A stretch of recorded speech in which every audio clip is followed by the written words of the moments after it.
If you run an accounting firm, you have an understanding of financial statements that your clients do not. You put a balance sheet or a profit and loss in front of most normal human beings, and they're like, that's cool. I guess it means you got the work done, but I don't really know what to do with that. And if all we ever do is just ship off these stale financial statements to our clients, they're never going to actually be able to do anything with that information. And so accountants, they do all sorts of different sort of creative ways of delivering that information to their clients. Today, we're running through 8 ways you can do this. Frankly, the only 8 that I recommend from a spectrum of very easy, what I did in the beginning, this maybe not a good idea, but there's situations where it's okay, to the 8th, which is like the ultimate goal, what we should all be striving for. But it's a whole roadmap. By the end of this, you're going to be like, I see it now, Jason. The North Star, the thing that we should be striving for. Finally!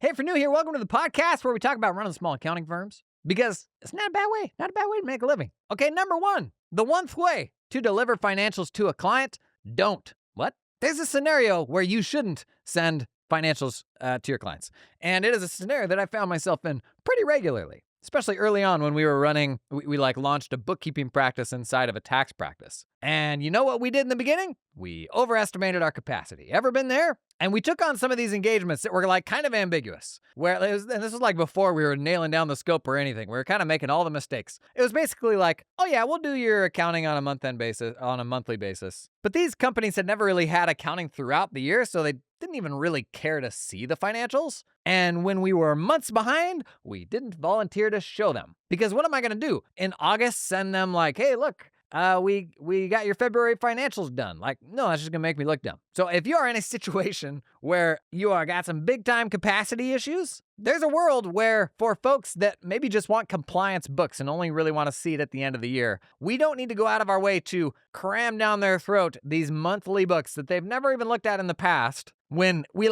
can't even get them done on a timely basis. Is that good? I don't know if this really qualifies as good advice. But I think it applies in the very specific situation where you are really heckin' underwater and it could potentially buy you a little bit of time to get out from under it. Number 2, second way to deliver financial statements, monthly PDF attachments. And that is just printing out the balance sheet, printing out the profit and loss. This is probably what most people do, and it's fine. But that's why it's number 2, is I'm going to show you some better options. But I did say monthly. Why monthly? I can tell you the mistake that I made in our firm was one of the kind of different variables in service delivery was, do you want your financials monthly or quarterly or annually? And the less frequent it was, the cheaper we made it. And this is just from the very shooting from the hip accountant perception that it's like, oh, it takes less time to do it on a quarterly basis than it would take to do it every single month. And that's true to a degree. But at the end of the day, your accounting firm is only as efficient as it can be at its peak workflow periods. So you want to hazard a guess for how those like year-end and quarterly delivery timeframes went? Not great, because we had all the monthly obligations in addition to the quarterly obligations. And then January, forget about it. And so where we got to was ultimately, we're going to do your books on a monthly basis no matter what, because I can't really build like a smooth workflow any other way. I'm actually going to show you an even better way to do it than monthly, I think. But what I learned was not the move, was doing it quarterly or only doing it once a year, because that ends up being a mess that takes a ton of time. Now, at the end of the day, number 2, this is still just PDF attachments. Recognize your clients will not understand these. Just because you do doesn't mean that they do. All this really does is tick the box of service delivery, in my opinion.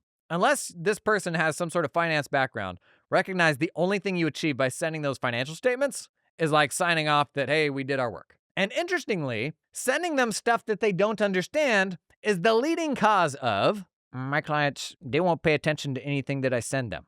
Oftentimes, the argument for why you shouldn't do anything more than send PDF statements is that the clients, they don't open the email to begin with. Yeah, I wonder why. Because you're sending them hieroglyphics on a stone tablet, and in my case, they're Americans, so they only know one language, and many of them, they kind of barely even have their handle on that one language. That's a pretty lame joke.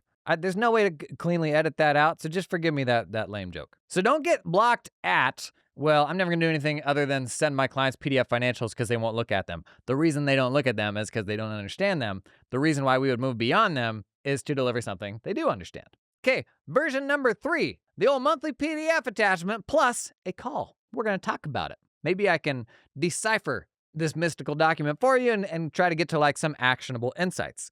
Worth acknowledging, In this day and age, this is a premium service. The default expectation for most is not having a call with you every single month. This is a form of advisory or controllership or something that we probably need to be charging extra for, unless you're coming to these engagements with the expectation that like advisory is very core to what we do and it's not even an option. Like you have to have that conversation with us each month. But most firms and most clients, when they come to you, they will not have that expectation of needing to get on a call every single month. So if this is still new for you, if you're like just getting started with your bookkeeping firm, if you're a tax firm doing bookkeeping work for the first time, I wouldn't say that this is the expectation that you hop on a call every single month. It doesn't mean that it shouldn't be. Maybe it should be. But I can tell you when I rolled out bookkeeping in my firm, I just had the assumption that we were going to talk every single month. And in many cases, it was unnecessary. In many cases, clients didn't actually want to. But on simple bookkeeping projects, that call, which could go on upwards of an hour, may have taken as long as doing the actual bookkeeping work that month. So think about whether that call you really want to be built into every package or not. Now, this is an improvement because you can kind of walk them through the things that you see on the financial statements. And when you do that in a setting where they can also see the financials when you go through them, they're going to learn a little bit. And so this is better than nothing. But to be worthwhile, you also have to be able to interpret that in a way that's helpful for them. Like, did they actually get good, actionable advice from that call? If not, then like, what was the point of the call? The call shouldn't be just to show your work. The call should be, let's do something with this information now.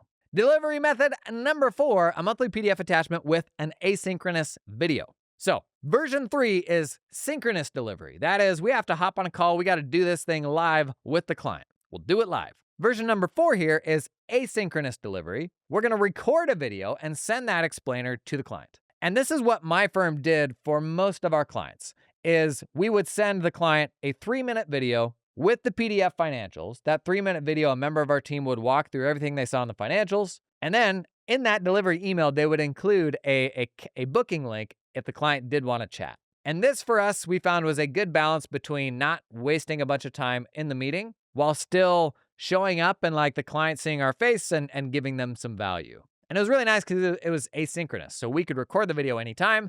The client could watch that video anytime. And if we go back to delivery method number 2, which is just PDF statements without a video or a call or anything like that, the biggest counter argument to delivering with a video that people come back to is, well, nobody opens my emails anyways, or they're already not looking at the financial statements. It's because they don't understand them. It's because they looked at it 3 times and they're like, I don't know what the heck's going on here. And so on the 4th time, they're just not going to open it. This is a great argument for delivering it with a video. It's very low lift from a time commitment standpoint. It may take 5 minutes to put together this little video, but the client gets a lot of value from it. It's way better than just sending them PDF financials, and oftentimes leads to more meaningful conversation.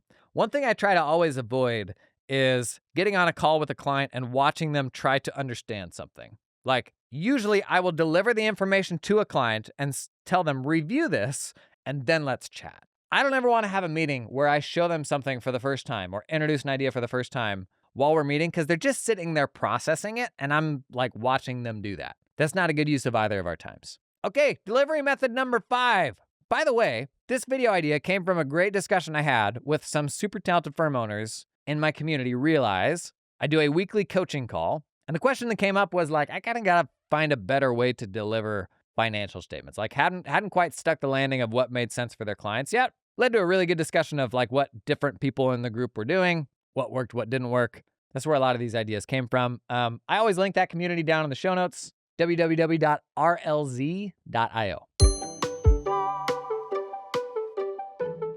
Today's episode is sponsored in part by the folks at Cloud Accountant Staffing, who help you find talented accountants in the Philippines. We get a tremendous amount of inbound from anyone and everyone that's got like offshore staff and wants to come and work for us, right? So how do you cut through the noise and know who's legit? Well, for one, I'm gonna let 2 offshoring groups sponsor my content. And I now know tens of firms that have used each of them to great success. Anytime I hear about them using them, I always ask, how did it go? How was the experience? Have heard nothing but positives. And it's why we've stuck with them. So how's that for a filter? Because I have talked with a lot of them. That ought to put them ahead of most. But the other thing to look out for in any of your vendors is, are these folks turning up at accounting conferences and having real conversations with real accountants to understand what we need? I can tell you, Cloud Accountant Staffing, like they are making the rounds this year. If you are out on the circuit at all like I am, you're gonna see them. And that is a great signal that they care. That they're not some like random offshoring group that are just throwing work at people with all sorts of various skill sets. Like they are very focused on the accounting firm and exactly what your needs are. They're actually run by folks that used to run an accounting firm. Fancy that. Let's call it Accountant Staffing. To learn more about them, check out the link down in the show notes. Hey, real quick, this episode is sponsored in part by Client Hub, who's ready to turn your busy season into, you ready for it? Into your wow season. Actually, your whole year into your wow season. How are they going to do that, Jason? I'm glad you asked. 3 bullet points. First, man, it's all about the client experience. Make it easy for your clients to communicate with you, and half the battle's already won. 2, simplicity. Client Hub. It is not any harder than it needs to be. And a lot of practice management systems these days, let's just say it's getting a little sweaty. You step into Client Hub, you try it, and you're like, oh, this actually feels like a nice place to be. And number 3, AI. Stands for artificial, what was it? Stands for artificial intelligence. You know, I like that. Client Hub, it'll help you draft emails with AI. They got a new automated book review thing that pulls in some AI. Say goodbye to busy season, man. Make the commitment. We're not doing it again. They got a promo, $50 off your first 3 months. They've got a limited time promo right now, $50 off your first 3 months. They'll give you a personalized demo because you want it to go better next year, right? I want that for you. Make this the last stressful busy season you'll ever have with Client Hub. Link down in the show notes. Okay, delivery method number 5, monthly KPIs and asynchronous video. We've now abandoned the financial statements. And it's not to say that you can't also send the financial statements, but KPIs, boiling it down to important profit drivers, this makes this stuff much more real for most business owners. So if you look at an entire financial statement, there's just a lot of things happening there. What I want to do for the business owner is, can I reduce all this to what are the 3 biggest profit levers? The 3 biggest things where if the client is nailing this, the company is growing or the company is getting to whatever they're trying to get to. Maybe that's not growth. But I always look at 3 financial or non-financial drivers, because oftentimes number of leads or the combination of a non-financial driver like that with a financial metric, like hybrid metrics that are both non-financial and financial. Oftentimes those are great KPIs. But I set up 3 KPIs like that make sense for the client. And then 2 woo-woo KPIs. Because if they're working 20 hours a day just to boost those KPIs, that's not healthy, right? So what are some more balance and lifestyle KPIs that we can build in there as well so that the business is having success but not at this ridiculous price? Now, how do you put that together? There's all sorts of fancy reporting platforms that will do crazy complex stuff, but you don't need to overthink this. KPIs, it can literally be a spreadsheet. It can literally be in the body of the email. Don't overthink the KPIs. In my experience, clients love the KPIs because they're much more focused, and the KPIs themselves often evolve over time. Delivery method number 6, doing the same thing, monthly KPIs, but also doing it with a call. And this is probably worth doing, especially in the beginning when you're still figuring out what these KPIs ought to be. The ultimate set of KPIs, it's very short. Nobody has too many KPIs they have to answer to, but there's also multiple levels to KPIs. So for a KPI for the business owner, what are the drivers that ensure that KPI hits its target? KPI, key performance indicator. I don't know if I said that out loud. If you don't know that, KPI is basically just a fancy name for goals.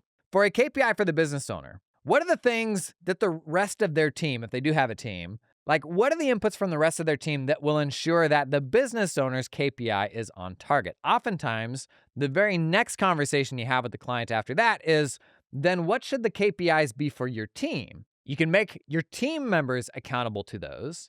And as long as your team members are on track, then your KPI, it's automatically on track. This can be a really important discussion to ensure that the team is incentivized to work on the most important things that will lead to success for the business owner. And the reality is, getting to what these KPIs are, it's work. It's going to take some conversations, probably not something that you can do asynchronously, but maybe one of the most valuable things that you can do for your client. 2 more to go. Delivery method number 7, weekly KPIs and asynchronous video.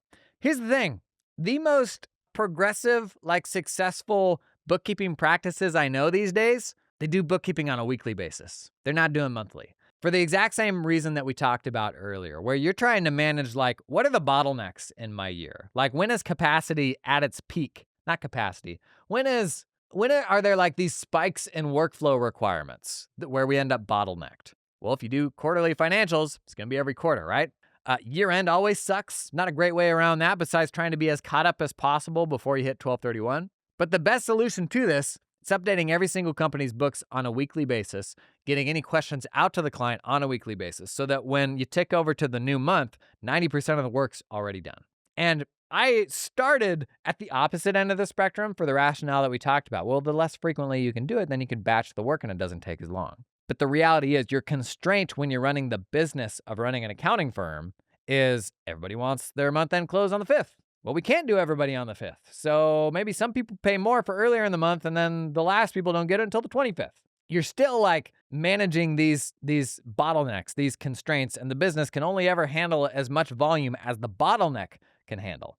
And so while yes, it will take more time in total to do this stuff on a weekly basis, it is the most optimized for the bottleneck approach. And so if you think about delivery method number 7, if you're delivering KPIs on a weekly basis with an asynchronous video, because maybe meeting every single week at this point feels like a lot, then does the client even care about the month-end close? Probably not, because they're probably not looking at the financials that much. They're watching the KPIs. And many of these KPIs, this level of reporting can be done nearly real time. It doesn't require the formality of totally doing the complete month-end close. Like if a KPI, for example, is some sort of sales volume or new customers or something like that, there's all sorts of automated ways that we can get that data and deliver that KPI near real time to clients that are not reliant upon the full month-end close happening. And this is, I think, the most scalable way to run a bookkeeping practice. You're updating this stuff every single week. And the reporting that the business owner relies on is near real time because it's not dependent upon the entire month-end close. Now, I am still an accountant, so I still do believe in the value of that total month-end close. But the goal here, like when accounting is your business and you're doing bookkeeping month-end closes for hundreds of clients, the goal is to manage bottlenecks as effectively as we can.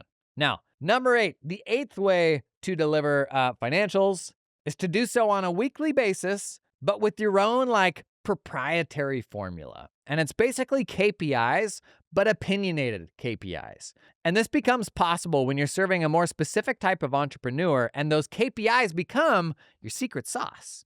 Because you say, well, we work with 100 mental health experts, and we work with 100 veterinary practices. We know a lot about this stuff because we see into a bunch of different versions of this business. Whereas the entrepreneur, the small business owner, their experience is like one of one. Maybe they have a couple friends that do this stuff, but when you work with a bunch of these people, a tremendous value that you can provide is what are the things that you're seeing in other people's practices or businesses, and how can you distill that into a framework that is opinionated that says, here's the right way to tackle this. Then the service delivery you're doing, you're unique, you're one of one. If they go to the accountant across the street that's just a generalist, they're not going to know the stuff that you do when you are in that pocket of serving that specific type of person.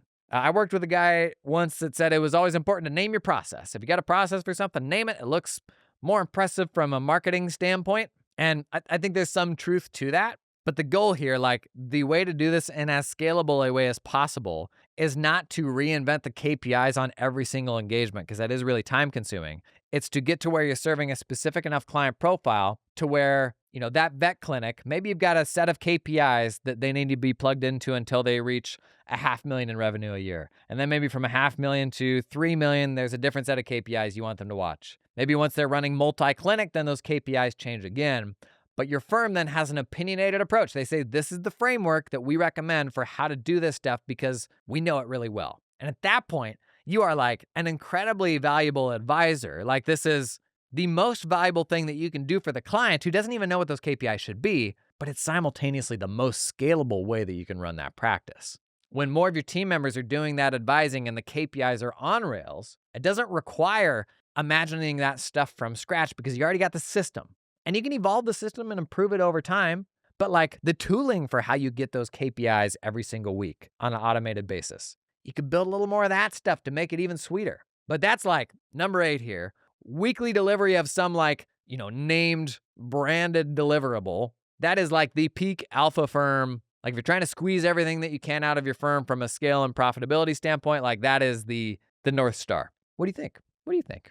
Drop a comment. Agree, disagree? You deliver them a different way? Where was I on my firm running journey? Most of our clients, we were on method number 4 by the time I had sold the firm. Everybody was getting videos. So everybody was getting a minimum of monthly financials and a video with it. But then we had some folks on a more premium service where we were doing number 6 monthly KPIs on a call. And the big project for that next year that I had in my sights was moving from doing that work monthly to doing it weekly. And I've just gotten more convicted on weekly being the right answer in the couple years since I ran my firm, as the folks that I'm most impressed by that really have their stuff together and are running a really tight firm, almost everyone I've talked to is doing it weekly. And sometimes, gang, it's as simple as stealing good ideas from folks that look smarter than you. And some people are capable of looking smart, right? I mean, that's the whole grift of me creating all this content. But honestly, like, sometimes it's just making friends with the firms that you look up to, being able to smell the BS of, like, are they being real about what works and what doesn't work? And the reality is everybody has problems. And so if somebody's acting like they don't have problems, then they may not be totally, like, transparent about things. But the folks you feel like you can trust, the shortcut here, man, it's stealing the best of what's working for them and then combining all those ideas into something that you can feel really proud of running. And even though you are stealing those ideas, like, you're still making something that is your own, because it's a unique combination of what you think the coolest ways to run an accounting firm are. And that's super rewarding because you've made something truly unique at that point. There's no such thing as like a single template to be able to copy for an entire accounting firm. For goodness sakes, we're past 400 episodes on this podcast about running small firms. There are thousands of little decisions you will make about how to do it. Don't be afraid to swipe what you see works really well for other people and make it your own. Gang, that's it for today. It's great to see you. You look well. I'll see you in the next one. Bye.